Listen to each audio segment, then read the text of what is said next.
In this lecture, we are going to add the rich text component for modifying the content inside the page header. Adding this component to our block is nothing new to us. Therefore, I think it's a great opportunity as an exercise. I want you to add the rich text component to our block. The client should be able to save the content in the block. Pause the video and give it a try. Good luck! Welcome back. Were you able to add the component? Congrats if you did. Otherwise, let's go through the solution together. To begin, we are going to add an attribute for storing the content from the rich text component. Open the block.json file. Inside the attributes object, add a property called content. Next, set the property type to string.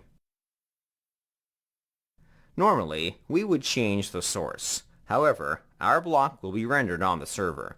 WordPress will not be able to retrieve an attribute's value from a non-existent source. For this reason, we are going to store the content inside the HTML comment. Let's open the index.js file.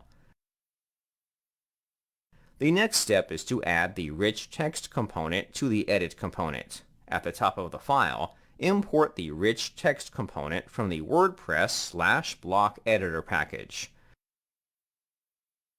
Next, we can add this component to our block. However, the template is not ready.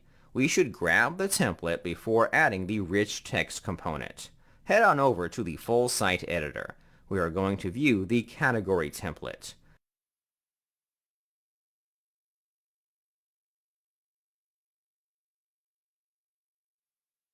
This template contains the static copy of the page header. Under the header, copy the code from the HTML block without the HTML comment. Next, head back to the index file. Inside the fragment element, let's replace the div tag with our template. On the root element, we should replace the class attribute with the block props variable. Make sure to include the spread operator. Next, let's modify the class attributes for the remaining elements with the class name attribute. Great, the template is ready. We can proceed to add the rich text component. The portion of the template that should be replaced with this component is the h1 tag. Next, let's add the tag name property to add the h1 tag as the container. Moving on, add the placeholder property.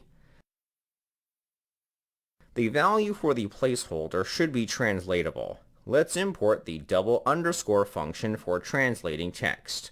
At the top of the function, import this function from the WordPress/i18n package. Head back to the placeholder property. Let's translate the following text. Heading. After adding the placeholder, we can begin to add the attributes to the component. Inside the argument list, let's destructure the attributes object and set attributes function. For readability, we should destructure the attributes object for the content attribute. Next, let's set the value property on the rich text component to the content attribute. To update the attribute, we must add the onChange event with an arrow function. The arrow function will be provided the new value as an argument.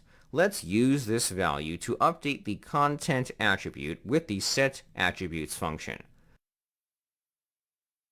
We've performed this action a few times. I think this would be a good opportunity to introduce a cool trick of JavaScript.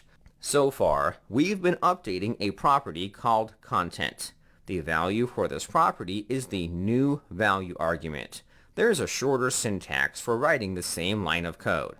Let's update the argument to be called content. Next, let's remove the new value argument.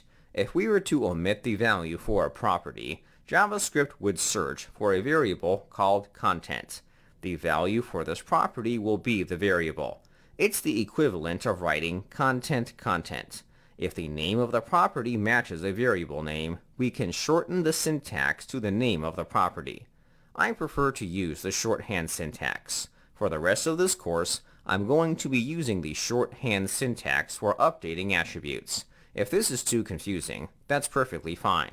You can continue to stick with the longer syntax. Readability is always preferred over clever syntax. After making those changes, we can test our block. Navigate to the experimental page. Insert the page header block into the page. We can freely type inside the block to edit the content. Perfect! I know I went through the solution very quickly. However, it's nothing we haven't dealt with before. Hopefully, you understood every step. In the next lecture, let's begin adding options to the sidebar to toggle the editable content.